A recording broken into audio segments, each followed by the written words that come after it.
DPP Jokowi Mania yang saya hormati, kawan-kawan dari daerah yang saya hormati juga. Hari ini kita DPP Jokowi Mania akan menentukan arah dan sikap politik kita untuk 2024. Memang ada beberapa tokoh kandidat yang akan menjadi pilihan kita. Mungkin salah satu yang terbaik dari demokrasi dalam mengisi ruang demokrasi, Mbak Puan. Mbak Puan adalah sosok perempuan yang hari ini menurut kami adalah perempuan tangguh. Begitu juga Mas Anies Baswedan itu juga tokoh yang hari ini bicara tentang perubahan.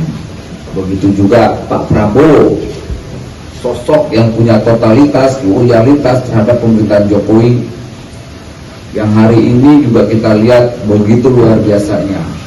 Artinya demokrasi ke depan, kami meyakini bahwa bangsa ini diisi oleh kader bangsa yang punya kualitas dan punya integritas. Begitu juga Mas Ganjar Pranowo, dia sosok pemimpin yang baik.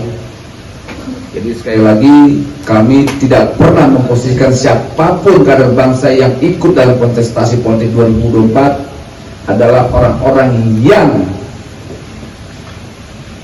secara politik tidak memiliki integritas, tapi mereka orang-orang hebat. Tapi di antara semua itu, izinkan saya untuk memilih. Kalau soal mendukung, saya mendukung semua. Tapi soal memilih, pasti saya akan memilih satu. Karena kami sepakat bahwa Jokowi Mania 2024 nanti, demokrasi kita semoga diisi oleh gagasan-gagasan besar buat bangsa ini. Kedua, kita juga mau ke depan ada sosok yang punya keberanian. Nah, saya yakin kawan-kawan dari apa yang saya utarakan sudah ada yang paham kan arah dan tujuan siapa sosok yang akan kita dukung. Kira-kira kawan-kawan ada yang mungkin tahu siapa yang akan kita dukung? Ayo.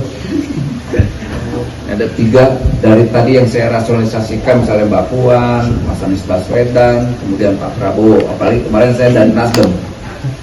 Itu kemarin menarik sekali, diskusi di Nasdem itu diskusi yang berkualitas menurut saya.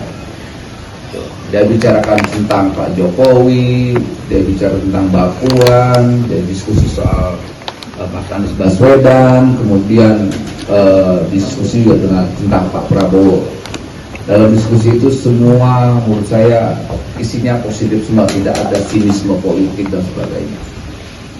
Nah, untuk itu mungkin saya rasa kita langsung saja Pak Sekjen ya, karena biar waktunya tidak terlalu lama, untuk pembacaan sikap dan arah politik kita menuju 2024, saya kasih ke Bapak Sekjen Gojali Arahap.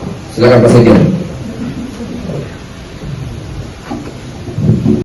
Saya langsung saja bacakan siaran pers Dewan Pimpinan Pusat Jokowi Mania Nusantara DPP Joman tentang sikap politik DPP Joman menuju 2024. Indonesia akan melaksanakan perhelatan politik besar pada 14 Februari 2024.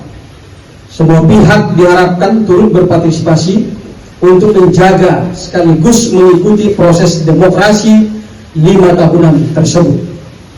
Karena untuk menuju pemilu yang berkualitas dan adil, dituntut semua stakeholder untuk bersama-sama memonitor sekaligus mengkritisinya, agar tahapan pemilu mulai dari persiapan pemilu, partisipasi pemilih, transparansi dan tata kelola pemilu yang profesional dan akuntabel bisa dilaksanakan dengan baik.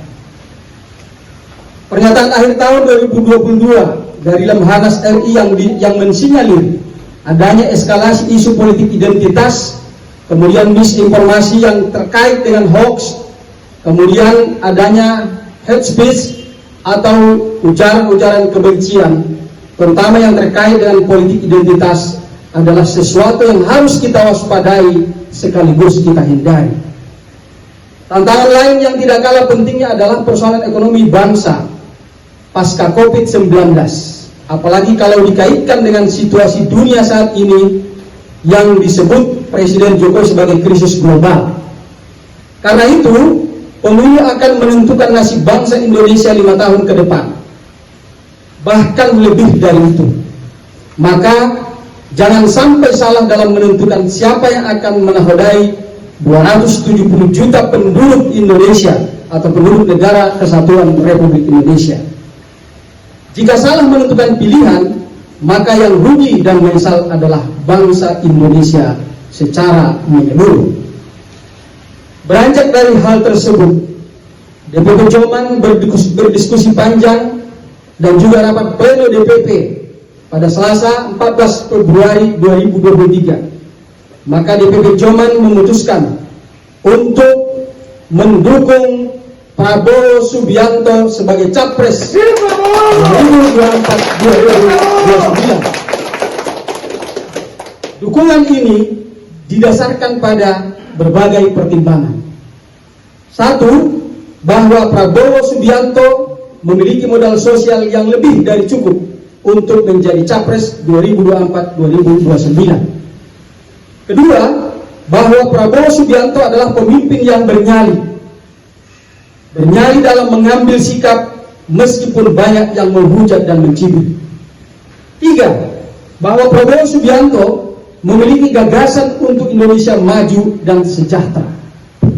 Empat, bahwa Prabowo Subianto memiliki integritas dan tipe pemimpin yang strong leadership.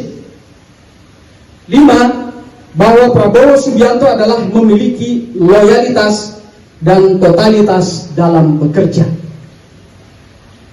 Keenam, bahwa Prabowo Subianto adalah seorang pemimpin yang negarawan. Kepentingan negara adalah di atas segalanya. Tujuh, bahwa Prabowo diyakini mampu mengangkat harkat dan martabat bangsa Indonesia di mata internasional karena memiliki kemampuan dalam hal berdiplomasi. Delapan, bahwa Prabowo Subianto diyakini akan melanjutkan pembangunan Indonesia yang belum terselesaikan oleh pemerintahan Presiden Joko Widodo. Alasan ini sengaja kami tulis 8 karena kami meyakini, kami berharap, dan kami sangat mendukung bahwa Presiden ke-8 adalah Prabowo Subianto. Demikian pernyataan ini, mudah-mudahan manfaat dan menjadi perhatian buat kita semua dan seluruh bangsa Indonesia. Terima kasih. Jakarta, Rabu 15 Februari 2023, Dewan Pimpinan Pusat Jokowi Mania Nusantara, Immanuel Ebenezer Ketua Umum ditandatangani, Ahmad Ghazali Harahap Sekretaris Jenderal ditandatangani.